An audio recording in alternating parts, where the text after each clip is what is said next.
తెలంగాణ ప్రభుత్వం ప్రతిష్టాత్మకంగా అమలు చేస్తున్న ఇందిరా మహిళా శక్తి పథకం కింద స్వయం సహాయక సంఘాల మహిళలకు చీరల పంపిణీ కార్యక్రమం హైదరాబాద్ మారెట్పల్లి క్రికెట్ గ్రౌండ్ లో జరిగింది.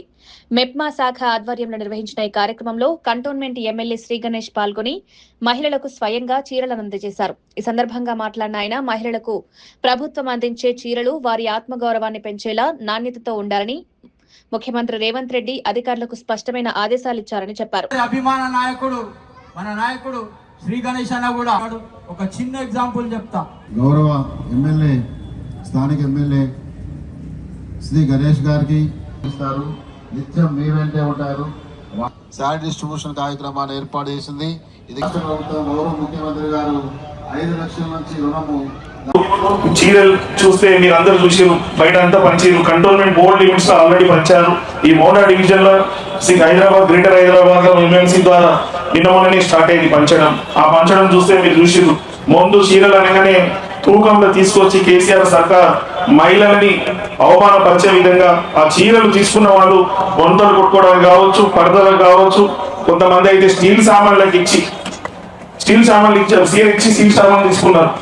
వస్తాప్పుడు ఎక్కడ పోతున్నావు అనేసి మా ఒక సిస్టర్ ఫోన్ చేసి పద్మ అంటే ఇక్కడ పోతున్నాము ప్రోగ్రామ్ టైం అన్నది. చీరలు అంటే అన్న ఖచ్చితంగా చెప్పు, కేసీఆర్ మమ్మల్ని అవమానపరిచిండు, ఆ చీరలు ఇచ్చి ఈ రోజు మా సీఎం రేవంత్ రెడ్డి గారు మంచి చీరలు ఇచ్చి మమ్మల్ని గౌరవిస్తున్నందుకు ముఖ్యమంత్రి గారికి హృదయపూర్వకంగా సభాముఖంగా అందరు చెప్పడంతో ధన్యవాదాలు చెప్పని చెప్పింది. ఎవరు మా పద్మమ్మ, ఆ బాలెంబైన మా యాదమ్మ ఉంటది. ఆమె ఆ చీర తీసుకున్నప్పటి నుంచి చీర నానులను కూడా ఇప్పించి మరీ చెప్పింది, ఈ చీరలు నేను ముందు బొంతలు కొట్టుకుంటే గణేష్ అయ్యా, ఇప్పుడు మాత్రం మేము కట్టుకొని సంతోషంగా ఉన్నాం. వారేమో మేము అక్కడనే ఉండాలని చూస్తారు, కానీ ఇప్పుడు కాంగ్రెస్ ప్రభుత్వం గౌరవ ముఖ్యమంత్రి రేవంత్ రెడ్డి గారు మీ అందరినీ కోటీశ్వరులు చేయాలని ఆలోచిస్తారు. ఏం చేయాలని? కోటీశ్వరులు చేయాలని ఆలోచిస్తారు. దానికే ముందు రుణాలు 5 లక్షలు ఉండేది, ఇప్పుడు రుణాలు 20 లక్షలు దానికి ఇచ్చి 10 లక్షల రూపాయల వరకు రుణమాఫీ చేస్తారని ఒక నెల కిందనే ప్రోగ్రామ్ చేసి దానికి జీవో కూడా పాస్ చేశారు. అదే కాకుండా మన వర్షంలో కూడా 553 మహిళా సంఘాలకు బస్సులు కొనిపించి ఆ బస్సులు ఆర్టీసీకి అద్దెలు ఇప్పించి అందరినీ ఏ బస్సులు అయితే ఉచితంగా ప్రయాణం చేస్తారో అదే బస్సులకి ఓనర్లు చేసిన ఘనత మన గౌరవ ముఖ్యమంత్రి రేవంత్ రెడ్డి గారు. ఓనర్ అయిన చూసిన టీవీలలో అయితే 553. అదే కాకుండా పెట్రోల్ పంపులు పెట్టుకుంటే అంటే పైసలు పెట్రోల్ పంపులు పెట్టుకుంటుండే. పెట్రోల్ పంపులు కూడా మా ముందున్న మహిళలు లాగానే వేరే ఏరియాల మహిళలు కూడా ముఖ్యమంత్రి గారు పెట్రోల్ పంపులు పెట్టించారు. సో రాష్ట్ర ప్రభుత్వం ఏర్పడిన నుంచి మహిళలకు ప్రాధాన్యత ఇస్తుంది.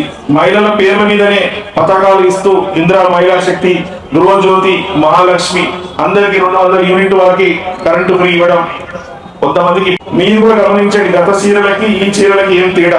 అన్నము ఉడికిందా లేదని చూడడానికి ఒక మెడికేట్ సరిపోతుందో అదే మాదిరిగా కేసీఆర్ సర్కార్కి, బీఆర్ఎస్ సర్కార్కి, మన అన్న రేవంత్ అన్న సర్కార్కి తేడా అనేది చీరతోనే మనకు అర్థమైంది. ఈ చీర తయారు చేయడం కూడా ముందు వాళ్ళు కొనుక్కొచ్చి కిలోల రూపంగా వాళ్ళ కమిషన్ గురించి ఈ రోజు మన ఎవరైతే నేతలు ఉన్నారో మన రాష్ట్రంలో ఈ చీరలన్నీ వారితో నేయించి వాళ్ళకు వ్యాపారం అవకాశం ఇప్పించి మీకు మంచి నాణ్యత గల చీరలు, మంచి డిజైన్ చీరలు ఇప్పించారు.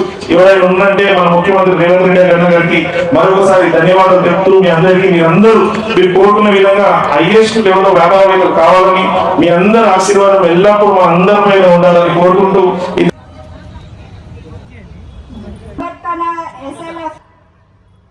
రెజ్యూమే